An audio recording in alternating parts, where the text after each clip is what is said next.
MedBix Webcast is a new kind of healthcare media channel to break the silo mentality and foster interdisciplinary thinking. Our mission is to fill that gap and to create a curiosity through different lenses, tapping the passion that guided the historical figures in medicine and bringing present-day groundbreaking research to the front lines. We interview physicians and leaders in the industry about present-day healthcare challenges on our live programming.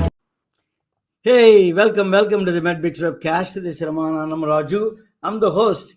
We have a very seasoned life coach, that for the stop burnout for the physicians is going to be coming in soon.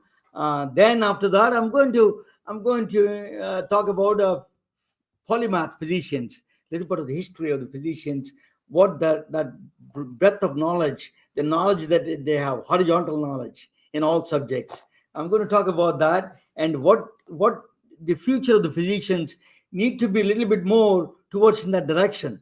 That's what we're going to talk a little bit. But before that, I'm going to introduce you. Dr. Dike Drummond is joining from near Tacoma, Washington. Is a physician coach, so burnout coach.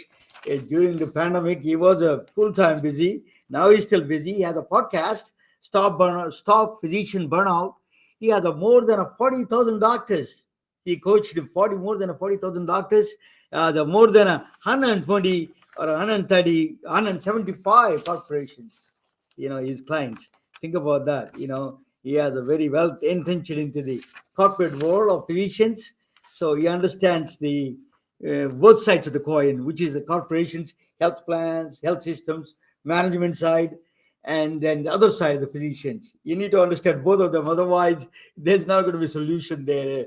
Everybody's going to pointing each other. They say scrubs versus suits. That's what they say. But I don't know how far it is. It is a challenging. So, when I came to this country, I used to place doctors. I still place doctors. That most of them are independent. They can pick up their own times and they go their own times and they work. They used to work hard. They are first-time immigrants from India and Pakistan, Philippines. They were working very hard, and then it is a very different. Now they were started working for other corporations. I don't know where the burnout came in, from the corporations, from the job type itself. We will ask Dr. Drummond. Let me bring you, Dr. Drummond, to the main stage. Hey, to the main stage. Dr. Drummond, welcome to the MedBix. Tell us a little bit about yourself. Everybody knows you, but you can come down a little bit background. Thank you, Ramana. Just really quick, what I want to say is that I'm not a life coach, although life is a lot of what we coach around. I'm an International Coach Federation certified executive coach, got certified in 2000. It's been 24 years that I've been working with doctors and entrepreneurs. And me and my team of 6 additional coaches at HappyMD.com, we have several different areas of focus. One is helping doctors who are burned out restore balance, get home sooner, and get back to a place where they're enjoying practicing medicine again. And that's one. The other thing we coach is physician leadership, because the only way to correct the imbalance that's going on right now in the healthcare industry and the burnout crisis is with higher quality physician leaders and systems of care that don't stress the doctors out so badly. So we do physician burnout coaching, remedial, and we do peak performance coaching with physician leaders, leadership development coaching. Now, you just raised a whole bunch of different topics. Which one would you like to focus on first? Yeah, that's a good question, but let me ask you a question about that part. 1 second, let me take this is So there is a two kinds of doctors. That are a lot of doctors coming from this country, and then the doctors came from India. there's a large number of doctors from other countries came here. They came up with a different mindset, and then they didn't know at that time burnout. I never had a burnout kind of thing in the first immigrants. Tell us a little bit what changed that mindset to the new burnout mindset.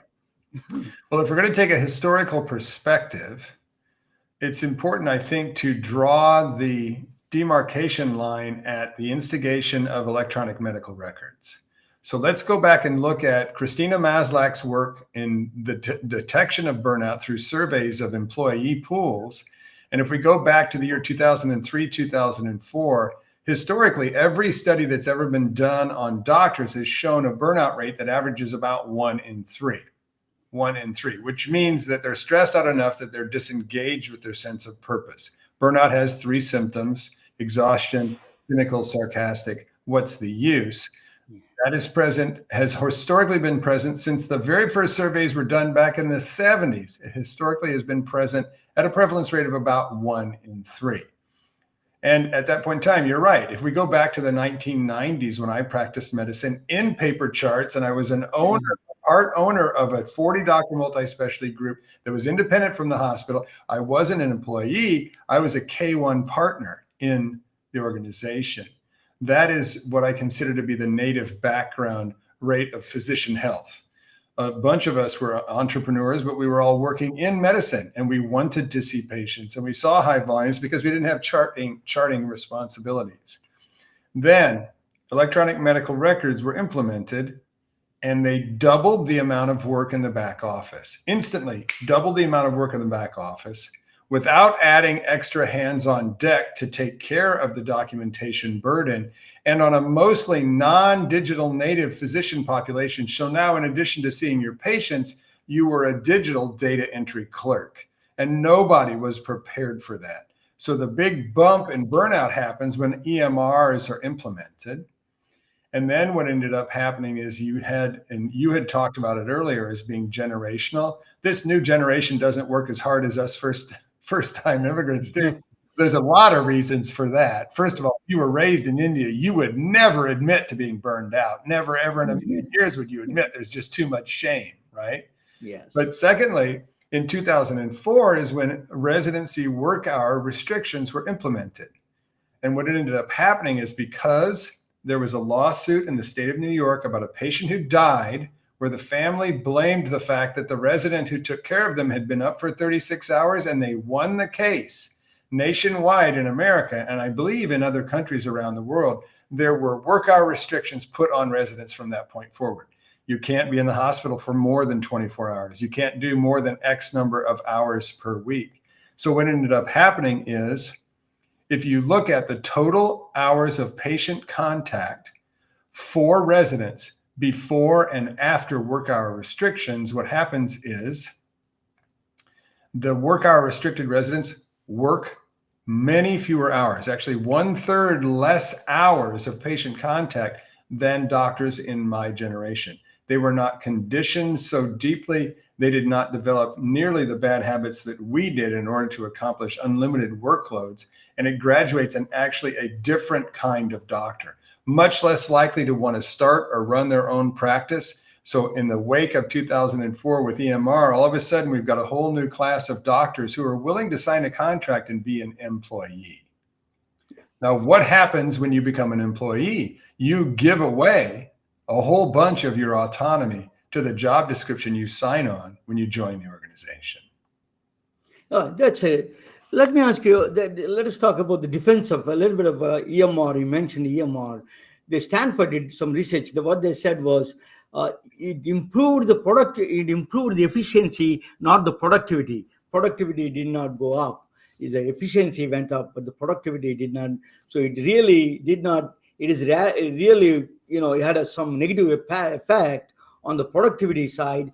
So when I used to, when I was working with a doctor one time, first time in New York City, I was working in, I did actually, that it was we used to write the HICVA 1500 forms with a pen, so when we implemented the technology there and the printing automatically on the on the dot matrix printer, it is a big boom. Actually, it is a big headache over for doctors. They enjoyed that part. Then the electronic medical records came in, it changed the different parts. So the technology has some benefits, and then the electronic medical records, without understanding what they go through, is really, that is reduced the work actually load on the printing side. For 1500 form that you do automatically printing their claims, it's really added advantage there. They enjoyed it, but on the other side, the EMR really had a bad effect. Let you make comment on that. Well, I'm looking at it through a very specific lens. Okay. Yeah. I'm looking at the effect of electronic medical records on the workload and stress levels of the doctors. Yeah. Now, what you're talking about is the larger business effects of EMR. Of course, it makes it easier to code and to bill and to query the databases to get information out. All of that stuff is true. But if you look at what it does to a population of doctors, and even today, when the incoming doctors are all digital natives, even today, if you do a burnout survey on a population of doctors, the burnout rate will hover around 50%, which is where it's been since EMR and employee status took over. Even today, collectively, EMR and documentation overload, documentation burden is always the number one source of stress. Now, it's not the number one source for everybody, but across a population, it will be the number one stressor, because the study also showed that in many cases, on average, the doctors will spend twice as much time in the chart as they do in front of a patient. And if you've had to see a doctor recently, I'll bet money that doctor was looking at the computer screen and not your face when they were taking a history. Yeah. It's a big change, that part. And I remember one doctor telling me that he's scared to go into the exam room, that he was worried about that what he's going to press the wrong button there. It was a lot of pressure that he used to tell me. One doctor, Dr. Shah, actually, he said that at this age of my life I couldn't take it anymore. That's what he said. Well, you need to focus your attention either on the patient or on the chart. If you can't multitask, your brain is incapable of multitasking. And what it does when you add a second task in is it makes you half as good at both of them. Let me ask you a question. Why it is so important for a patient to look at the doctor, to look at them? Was there any physician-patient relationship, observer and observed? I presented some topic on it. Tell us a little bit. If we don't look at it, what happens to the patient's psyche and psychological aspects of the patient and doctor himself? What are if there is not that they're looking at each other, not talking to each other, what kind of effect it has on the patient and the doctor? I am certainly not master of that body of research, but I'm pretty sure that one exists. But let's just talk about it. If I take away the physical proximity, if I take away the fact that we're together in the same place, it would be as if I'm practicing medicine over the phone. And no one can tell me that practicing medicine over the phone is near as impactful and near as meaningful to the doctor as being in person. Plus, I would bet to you that if we studied the magnitude of the placebo effect, you lose 90% of the placebo effect if we're not in the same energy field and proximity to each other. I would just bet that. I can't believe that would not be true. That's a great point. Placebo effect is, you see that big effect of the placebo is absolutely correct, right? So you mentioned about carpenter. I saw one of the videos. You're talking about carpenter belt and the doctor. Can you explain the analogy for that, actually? Well, what I was talking about when I talk about a carpenter's tool belt is about the character traits of a person who becomes a doctor. Because the people who become doctors, the people who apply to medical school, the people who grunt their way through medical school and residency are not normal people. It's not a normal distribution. We have certain character traits that give us the ego that says, I can do it, right? And it's usually because you started performing in grade school and you've gotten good grades all the way along, because it's typically thought of as an academic pursuit. So what are those character traits? workaholic, lone ranger, superhero, perfectionist, right? Curiosity, another one. Well, maybe curiosity, but there's not a lot of curiosity involved in memorization and regurgitation of test answers, okay? So there's not that much curiosity there because we're not going to be basic scientists conducting experiments. We're going to be taught to follow protocols, especially now when the computers won't let you deviate from the protocols. So what I said in that particular presentation was, these skills, superhero, workaholic, lone ranger, perfectionist, are like tools on your tool belt. There's meant to be something you can use when you need it and then put it away. But from the day you enter medical school for the rest of your career, you'll be using them every minute of your working life, and they'll be difficult to shut off. So doctors become those things. Superhero, workaholic, lone ranger, perfectionist. If you think that's not true, go ask your kids what it's like to be your son or daughter, okay? It's not easy, okay? And so those things are things that we have to recognize when we're in the grip of our perfectionist programming. And even though nobody teaches you this, one of the things that you learn when you recover from burnout is how to play the instrument that is you and your history and your psychology and your education and your character traits. Yeah. Well, so you talk about education. So what do you think of the education did not teach, or did teach wrong way, or did not teach something that they can respond to this kind of a outside of this learning field, which is the stress and which is other things, that what is the requirement in education lacking in that sense? Well, we've boiled it down, and when you made my introduction, I haven't coached 40,000 people. Between my coaching practice and my training, live trainings done for corporate clients, we've trained and coached over 40,000 people, because I stopped counting 4 years ago. I didn't think I needed more than 40,000. So we've identified 7 missing skill sets from our medical education. Yeah. The first one is how to, especially in the role of an employee, how to build a more ideal practice. And let's just talk about that for just a second. When you became a doctor, dear listener, in your current employee situation, what role did you play in the creation of your job description that you signed off when you became an employee? What role did you play in designing that job description? The answer starts with a Z. 0 is what role you played. So what are the odds that that job description created to fulfill the needs of your employer? What are the odds that that job description is pointed right at your ideal job description? That's another 0, okay? So when you get your employee position, you will learn over time what's stressful and what isn't. You'll learn over time what you enjoy and what you don't. And you have to have the ability to identify and begin to move in the direction of a more ideal practice for you, even though you're an employee on a job description. We call that the ideal practice generator. That's what we teach people to do when they're recovering from burnout, is to create a more ideal practice. That's the first missing skill set. You're never told any tools to get home sooner. Practice efficiency tools. That's 2. I hope I can remember all 7. I haven't been asked to do this extemporaneously. Number 3, you haven't been given any skills or training or tools to build life balance. To build life balance so that you have a balanced life and you can recharge your energy level. You haven't been given any skills to be the eye of the storm at work, be able to remain calm and cool and collected and focused and on point at work no matter what's going on around you.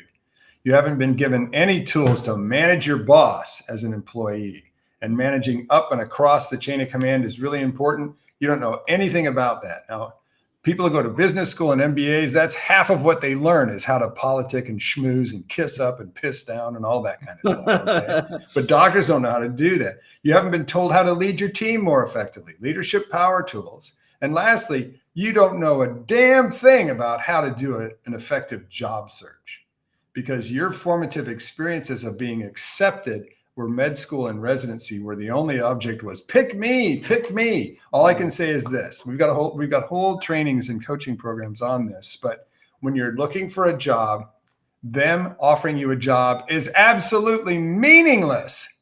That's not the point. The point is, would you accept that job as being at least a 70% match for your ideal job? That's what we teach people to use as a grading point. But my clients who interview the way I teach them to get a job offer every single time, like clockwork. But that's meaningless. It's not about whether they pick you. It's about whether you would pick them. And those are the 7 missing skill sets for medical education. And these days, with the advances in technology, I mean, we poo-poo Google all the time, but these days, no human being can keep up with the advances, even in their own specialty. So we're all resorting to AI and ChatGPT 4.0 mini and Google ourselves to be able to interpret the latest developments in our field, because it's escaped the human range of knowledge accumulation. No, you mentioned job search. I'll tell you a small, very quick story. I used to place doctors. And then when I was placing a doctor on a J1 visa, the underserved areas, I used to place them. So one doctor told me he wants to go there, but the problem he has was his wife is a hairstylist, and then she needs a particular ethnic hair, Filipino or Indian ethnic hair. She needs only that population has to be there. It's like a job search was not that fruitful to that. Well, and if you look at it from a practical perspective, okay, and this is for any of our dear listeners who are recruiting a new partner, the most common reason that a new partner doesn't stick is because their spouse can't fit into the community, just like that. That's you can't just deal with your new partner on the job site, and if they're happy with the work, you can't stop there. You've got to get to know their spouse and their kids and their situation at way more depth than that. Yeah. So let me ask you, what is your physician organizations like American Medical Association, local state organizations, or state medical board? Are they doing anything for this kind of are they addressing this new kind of threats like, the EMRs and all these additional pressures? Are they come up with organizational, the governmental, non-profit organizations? Are they coming up with any solutions, Dr. Drummond? Well, first of all, I have to wash out your mouth with soap, because you used a word you should never use in any conversation about burnout, and that is solution. Yeah. The word problem and solution doesn't apply to burnout. Burnout's not a problem, and there is no solution. It's actually a dilemma, a never-ending balancing act. Every individual doctor is trying to recharge their energy levels every day when they get home so they can maintain a positive energy balance. And the only way you deal with a dilemma, a balancing act, is through a strategy. The difference between a strategy and solution is simply the number of steps. And the simplest way, when you have a group of doctors who are employees inside a healthcare delivery organization, the simplest way that you can prevent burnout is with a pair of strategies. Every physician, nurse, every employee in the organization has to have their own personal burnout prevention strategy. And they're the canaries in the coal mine. So I call this the canary strategy. And they don't teach you this in medical school. This is what we teach, and people learn best through an episode of burnout. It shouldn't have to be mandatory to burnout, but that's how it usually happens. And at the same time, since I can build a coal mine that'll kill any canary, I need to have somebody in the organization creating a corporate burnout prevention strategy to create systems of care that are ones that don't overstress the people that are in them, and a culture that's supportive and supports well-being. So that's the simplest way to prevent burnout. And as you can see, no organization from the outside can supply or be outsourced to or manufacture a pair of twin strategies to match the diversity of all the different healthcare delivery organizations out there. So an FQHC is different than a community hospital, is different than a family practice residency program. And so what we've done is approached it from a strategy perspective. We have a 4-bucket corporate burnout prevention strategy blueprint that I can install in a single day if people are wanting to put a strategy together. But unless you go to that level of complexity, we're honoring Einstein's saying, everything should be dealt with as simply as possible and no simpler. So it has to be at least that complex to address all of the things that are contributing to a person's burnout. Now, when you said EMR, the big news today, and we're in the middle of the adoption curve, is the implementation of AI digital scribe note writing softwares. And if you'd like to, we can talk about that. Yeah. Let me, you mentioned, yeah, just talk, go ahead and finish up AI. Talk about a little bit about AI. Yeah, go ahead. Okay, I got to start with teaching you how the software is trained.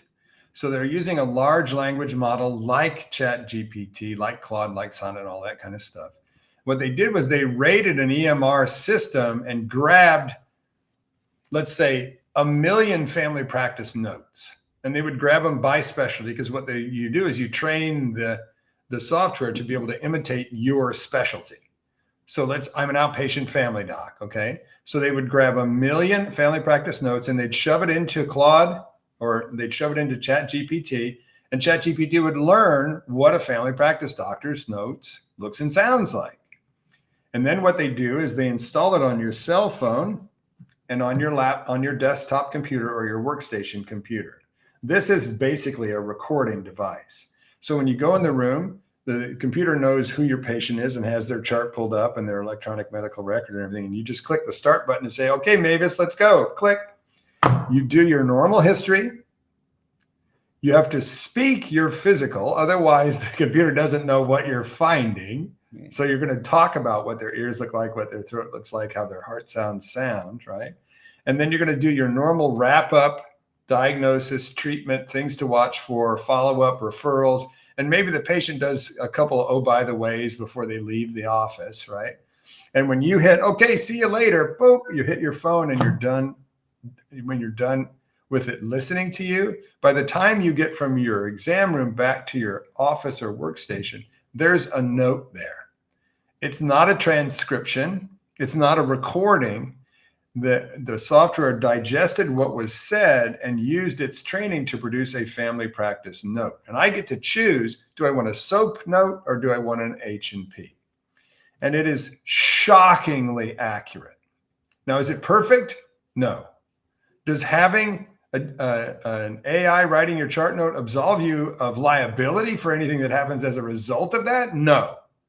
But it is very, very good. And when implemented, when you have your team that's on site, the computer folks on site that are porting this into your EMR, it can relieve you of up to 50% of the time that you're now spending on documentation. So it's a shockingly important advance in the documentation burden discussion. Yeah. I'm going to, you mentioned that, the AI, what it does. I'm going to a little bit talk about that if you don't mind. Sure. Actually, that is a very good starting point for me. And actually, as a mathematician and a physicist, I have a different take on that. Let us talk about that a little bit. What is that? You're going to watch together. That's Dr. Dike Drummond, a seasoned physician executive coach. That is you can't get better than him. Anyway, let me. Then when we come back, we'll talk about that a little bit about his podcast and his coaching business a little bit. But I'm going to talk about polymaths and physicians. Why he's talking about AI. I tell you what are the AI hidden dangers behind it.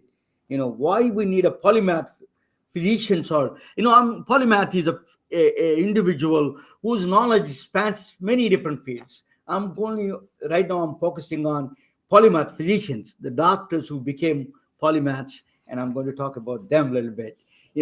Physician, poet, astronomer, physicist, mathematician, philosopher. These are common trades in the 1600, 1700, 1800, all those days.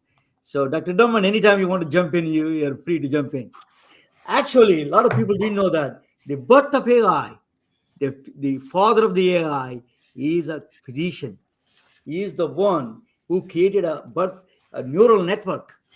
His name is Dr. Warren McCulloch. His name is Warren McCall is the doctor who created the neural network actually for the birth of AI. So I will explain to you why. He was born in 1898, and then he wrote these neural networks in 1940s, in fact. So a lot of people didn't know that, but the birth of a neural network is created by a doctor. A lot of He is a doctor, computer Well, hang on a scientist. second. It's even worse. It looks like he's a Scotsman. Yeah, he was, he's a computer scientist, he's a mathematician, he's a poet. He's also wrote a lot of poems. He wrote a books. So, what is the benefits of the polymath physicians is enhanced problem solving skills. That is some of the tools that Dr. Drummond is going to talk about it in general. Holistic approach to patients, placebo effect is included in that one. That patient physician relationships, adaptability in rapidly changing field. AI technology is coming up, data sciences, humongous data hitting on you. How do you really respond to that? Improved communication. This is a polymath physicians to learn all the subjects a little bit. Is a master jack of all trades. It's a really good big plus nowadays. Patient from a different backgrounds they come. How do you communicate with them? Actually, I remember one time a sales guy is taking that one day he called all the Indian doctors to a steakhouse. then then he called me. I went there. Nobody showed up.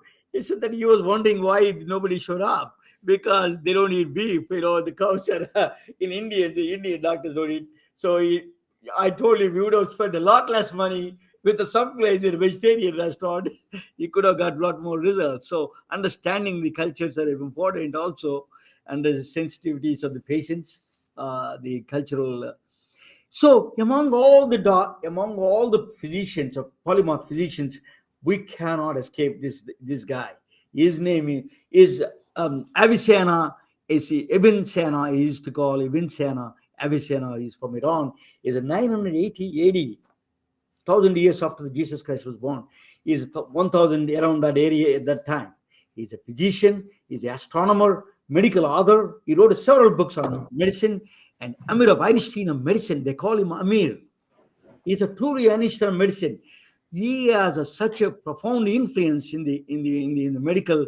He wrote a first book on cardiac diseases in the Iranian Persian language, Kitab al-Advaid Kulb, it is called. First book is the first cardiologist in my view. He wrote a first book on cardiac. He was using a calcium channel blockers on a zernab, a English yew tree that taken is a very poisonous tree, that he takes that extraction from the zernab, the fruit, very sweet fruit. That actually he came up with the that's used to ease the pressure on the heart. So calcium channel blockers he was using naturally for a long time ago. And then he was he also found a light detector test by watching the pulsology. He was one of the famous guy in pulsology. So he used to say, "Where is your girlfriend?" He was watching the pulse. So tell me all the names of the places that he visited, and then he was giving the places the patient. Then he can find out when the girlfriend's address comes. You can tell exactly where his girlfriend living in there. So he was kind of a pulse light detector test. He found out that through pulse, he is one of the.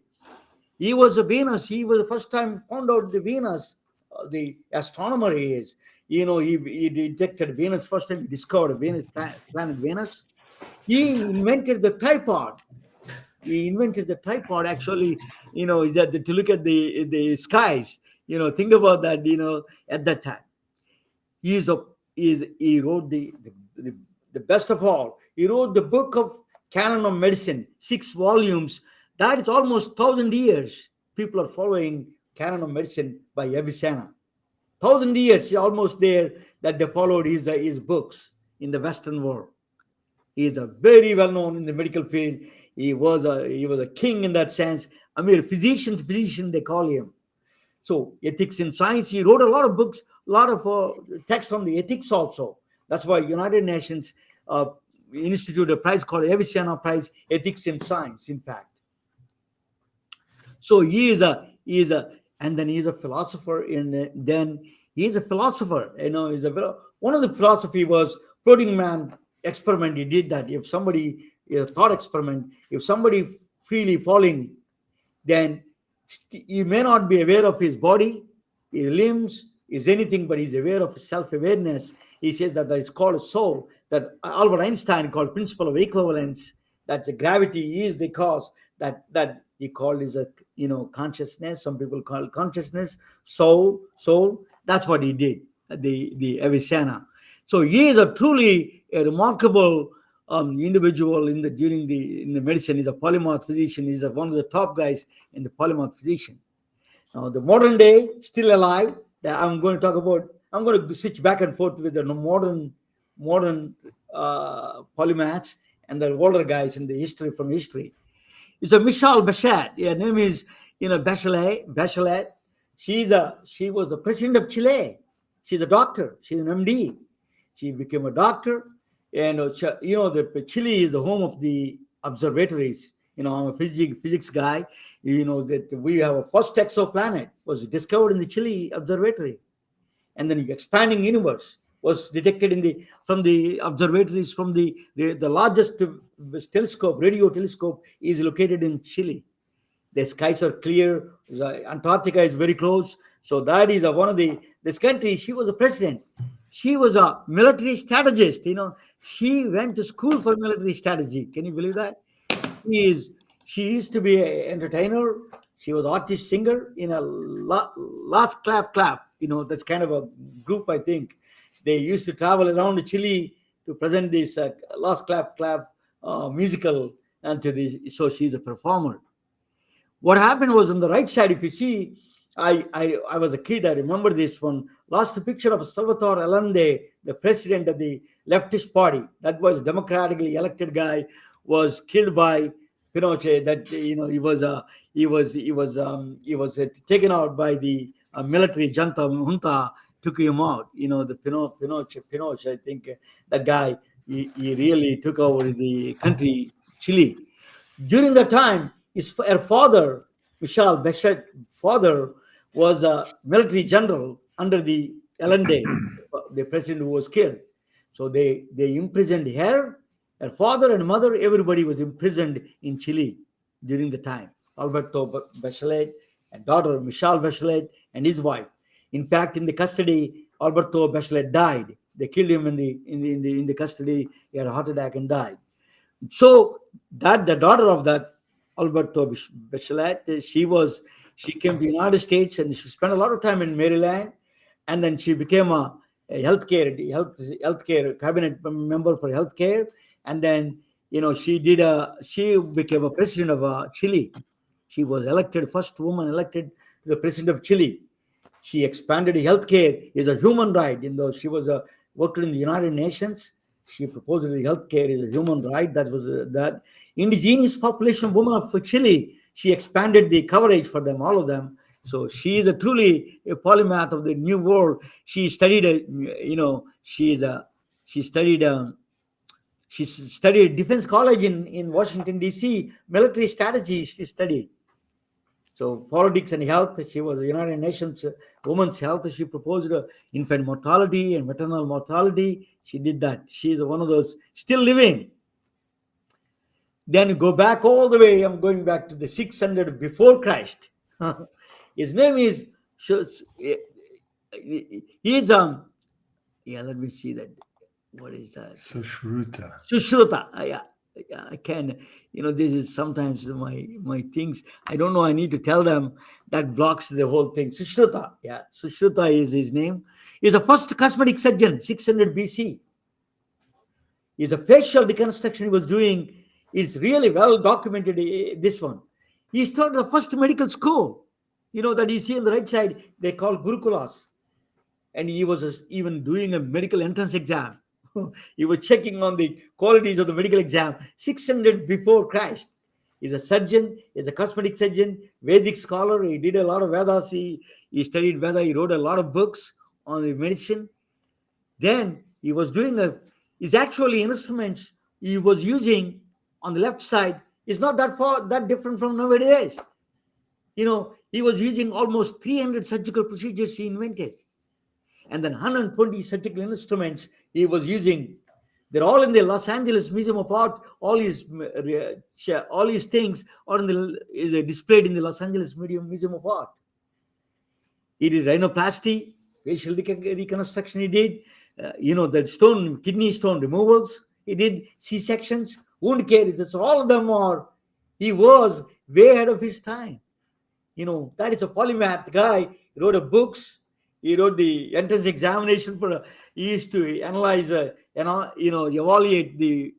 So students are coming from Cambodia, Middle East. They're all the students 600 before Christ. Almost some parts of the Europe probably under the caves. So during the time, the advanced civilization of the culture. Now I go back to the present day. Is a Dr. Stuart Kaufman. He is a polymath physician. He's a doctor. He got the University of San Francisco. He got the MD from here. But he's a physicist. He studied physics. He studied mathematics. Oh my God! People don't know about him. Still alive. He's 90 years old. What he wrote of this life creation is simply a chemical reaction. That's his new theories are. He was born in 1939. He says that chemical life creation was simply a thermal reaction in the under the sea. That's what chemical reaction started it. Then how did the complex mechanism came in? He says feedback loops. The slowly one after the other, the universe has a one special quality that's called self-organization. It is a special characteristic. It is a given natural gift. Universe's natural gift is a self-organization. He has that, and then so he says that he advanced a theory that is very powerful. He says feedback loops caused that the life emerged from the simple systems to complex system. He wrote 6 books, 350 articles, peer reviewed. He was a professor of signal processing engineering. He is teaching. Can you believe that? He's a teaching engineering. He's a doctor, medical doctor. He is. So his contributions are. What he did was very interesting. He combined what they said, the edge of chaos. The life is between the order and disorder. Is somewhere in between. It hangs in the life is a very fine balance that Dr. Drummond is talking about, balance between the life balance. That is really life in general. The chemistry of life itself hangs in between that very small edge of the chaos and order and disorder. So what he's saying is simplicity creates a complexity. So a simple things, that's where the AI problem is. I'm going to tell you something interesting in here. AI gives a lot of wonders. It's accurate. It does everything good. But AI can do also dangerous thing. I tell you what that is. The complexity arises from there. That black box inside, nobody has an access. That's a nature's gift. I told you, self-organization. We don't know how that mechanism works. Nobody knows that black box. It works. It's acting like a human. AI is acting. That is simplicity. Is a basically simple system became aware and then giving a complex system. But we don't know. That's exactly what the life is all about. The same thing happening in AI. We don't know what the black box inside. We don't know exact logic. It's not the algorithmic logic. It is simply emergence of a phase shift. Is the emergence of a new thing. That's what a transforming medicine he wrote is a Santa Fe Institute. He is a really study of complex systems that you must understand him to talk about, listen to him about the complex system, AI's dangers of AI. Him and Stephen Wolf I'm trying to get him on my show, is going to talk about the complexity, the hidden danger behind these algorithms, the emergent systems. We have no control of what that emergency is. It could be a bad virus. So evolution takes a longer time, but the AI in speed of light, you can produce in the garage, the guy can produce a bad virus, can wipe out the humanity. So it's not as simple as that what they projected at this time. There is a lot of hidden dangers there. So, and this is Geronimo Cardano is an Italian guy. I'm going to talk about him a little bit. He's a doctor. He's a crazy doctor. He's a little bit of a eccentric doctor. He used to fight with everybody. He used to drink a lot. So he's an Italian, 1500. So he became interested in mathematics. He went to cubic equation. He created roots of the cubic equation. What does a cubic equation does? It does, right? For example, the entire the mechanism of all the cars, planes, and the spaceships, everything runs on the cubic equation. So if you want to do, for example, in the medicine, if you want to do 2D, I used to do the 2D to 3D reconstruction of the heart on the echocardiography. How do they do it? They use a cubic equation. He found the solutions for the cubic equation. It's like a secret of the God book, the book, secret book. That is actually, it became a big story behind it. Actually, I don't have time to explain.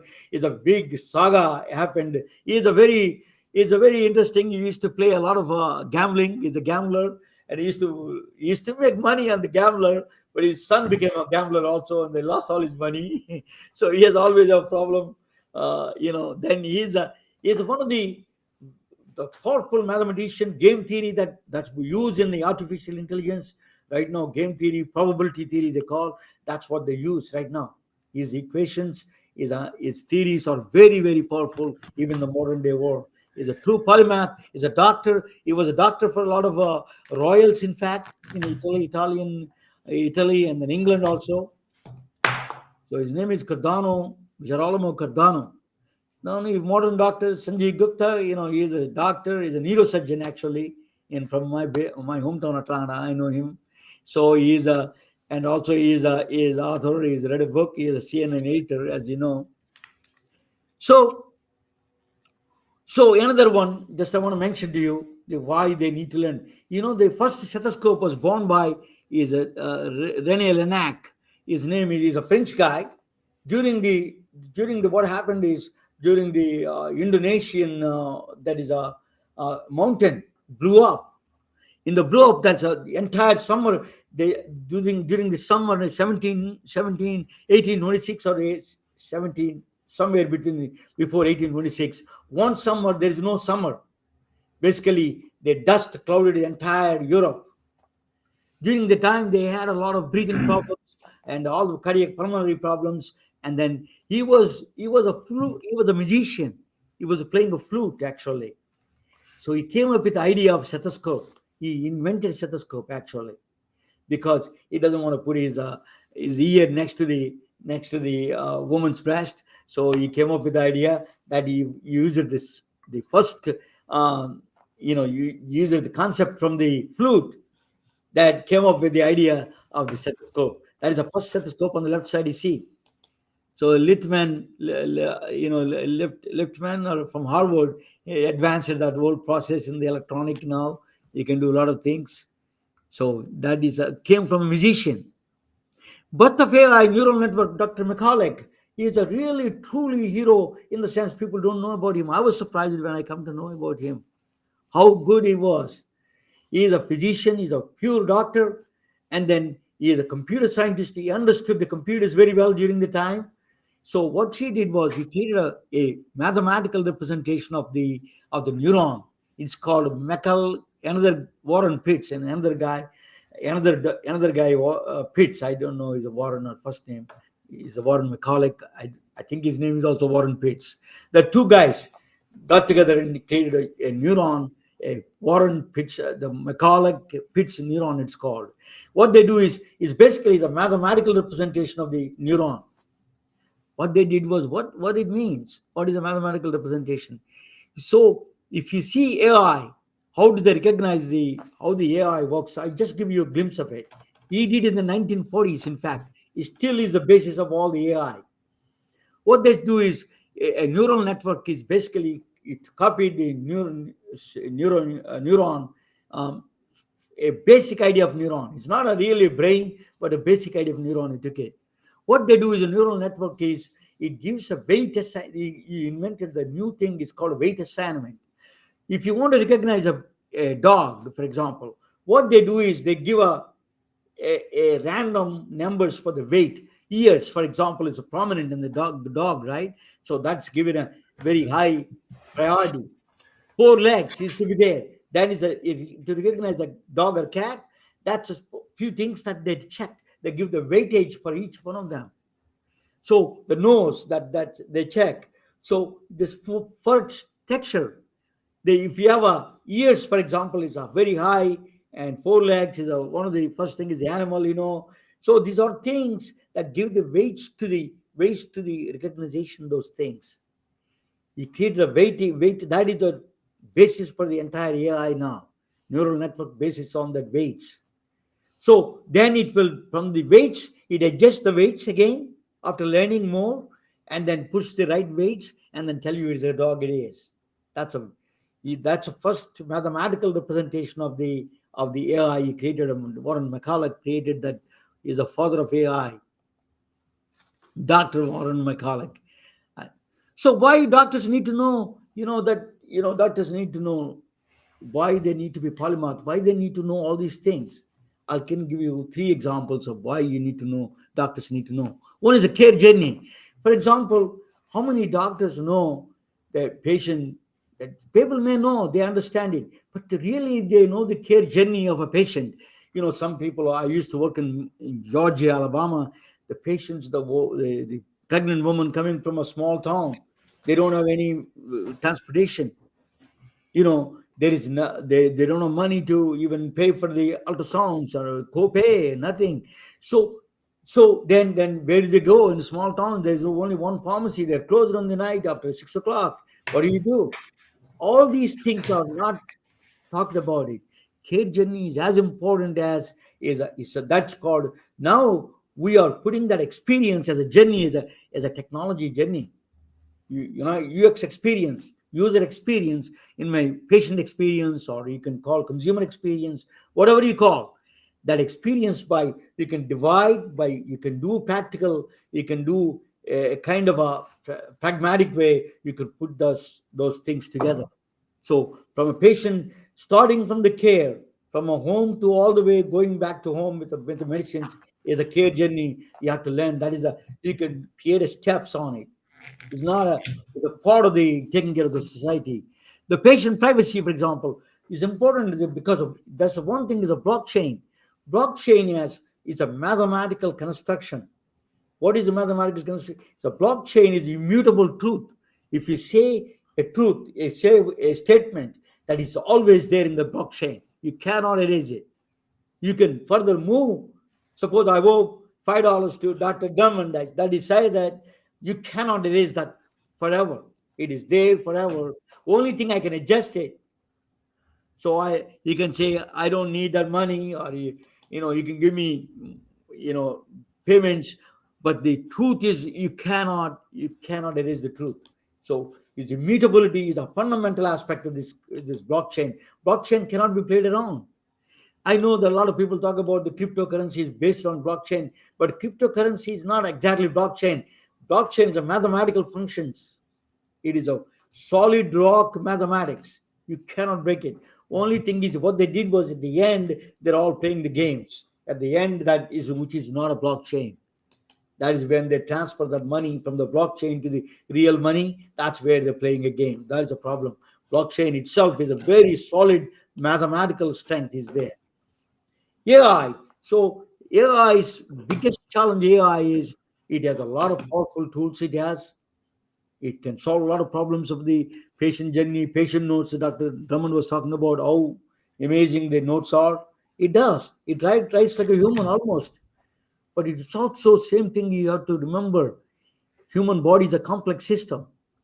As a physicist, as I can tell you, complex systems is a hidden from our entire science. We don't know. A complex system arises from a simpler parts.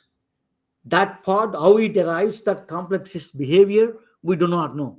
There is no mathematician, no physicist can tell you. That's a nature's secret. We're forbidden to have an access to that. It's called, Stephen Wolfram calls it irreducible computational complexity. You cannot reach that area. So AI, one area you have to watch, that fundamental aspect of that complex system. Human body is a complex system. You're talking with the complexity, and the placebo effect is one of them. Is all of that. You have to watch out that process. Is AI? You need to learn AI, good and bad. Good is it can make your life easier. Bad things is that is also can be dangerous. You get that complex systems. It gives you a complex behavior is a black box. No one has access to it. So that is a bigger challenge.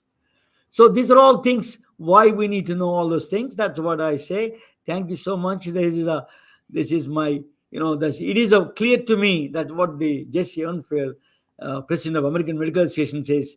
He says it is clear to me that AI will never replace physicians, but physicians who use AI will replace those who don't. So that could be very true. So I would like to disagree with him. yeah. So tell us a little bit more. What do you disagree with him? And I'm done with this thing now. Thank you for watching. If future generations will accept a chat bot as a physician equivalent and a chat bot text conversation as an acceptable medical visit, then robot doctors will rule the world and we will be replaced by an algorithm. If future generations will accept that.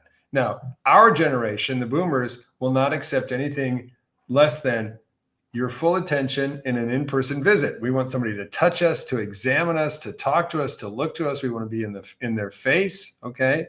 But my kids, I don't know, they're 32, 33, right? They're perfectly okay with getting their medications delivered by a helicopter drone on the door after a text conversation with a bot. And if society says that's cool, you know for a fact that private equity will replace humans as quickly as humanly possible because we're the most expensive way to deal with the issue.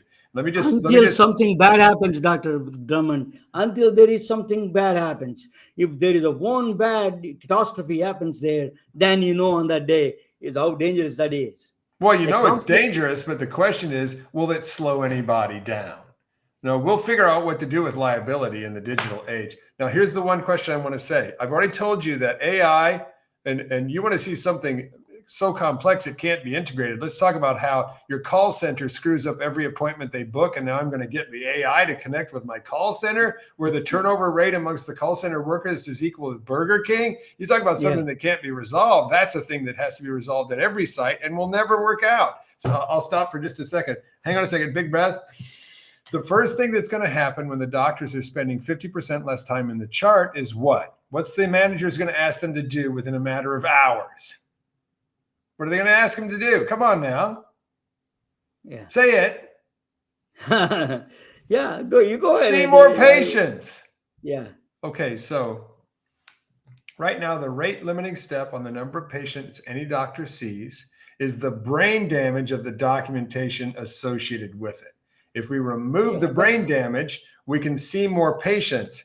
If the patients can be scheduled and they can be moved through the system in a more efficient manner, I have faith that the call centers and the booking programs and the simple people moving logistics will be the next rate limiting step. But what the CFO would like to do is have you seeing 10 extra patients a day. And my fear is this: we already know about compassion fatigue. We already know about decision fatigue.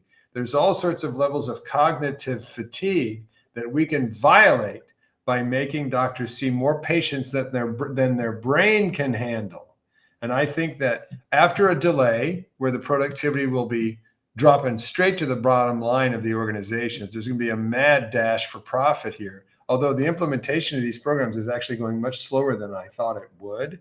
But there will be, I believe, a very high risk that we're going to burn out doctors deeper and more significantly than ever before when we push them too far.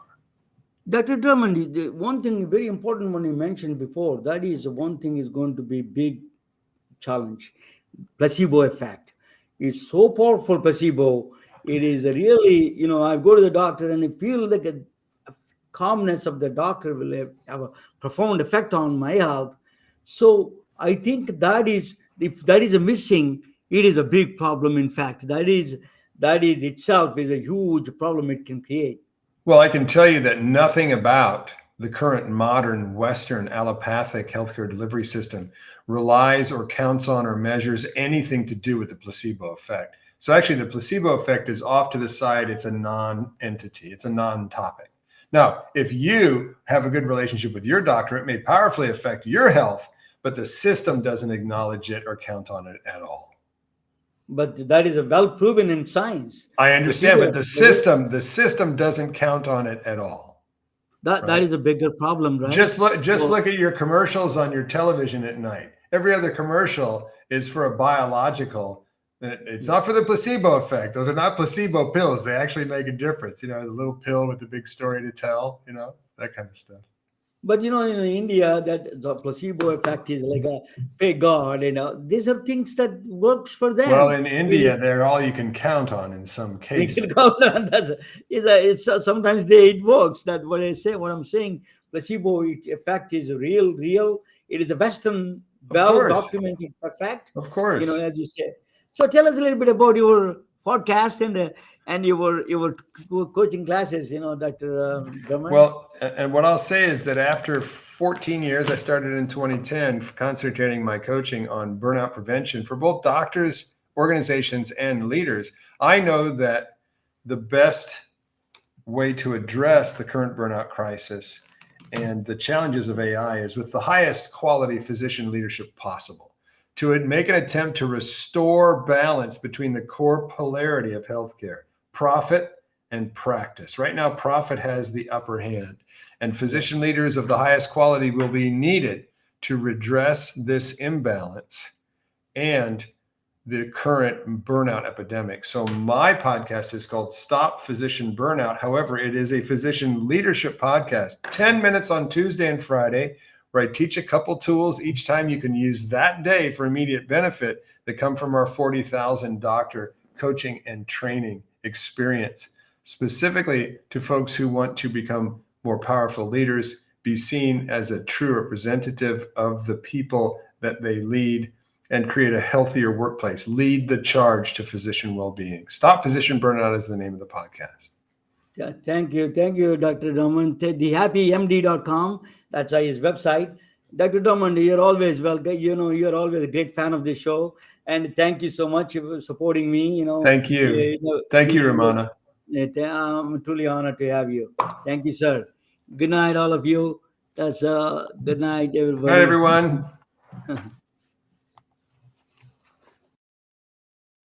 Telling their stories through our patented designs that can be worn on scrubs, t-shirts, printed on conference bags, and endless other promotional materials. Daily Wear for Medicine is the first ever of its kind to create curiosity in medicine through visual art. We at MedBricks are celebrating unsung heroes of the past who made enormous contributions to the field of medicine through our unique campaign called Daily Wear for Medicine. You can wear it, carry it, and give it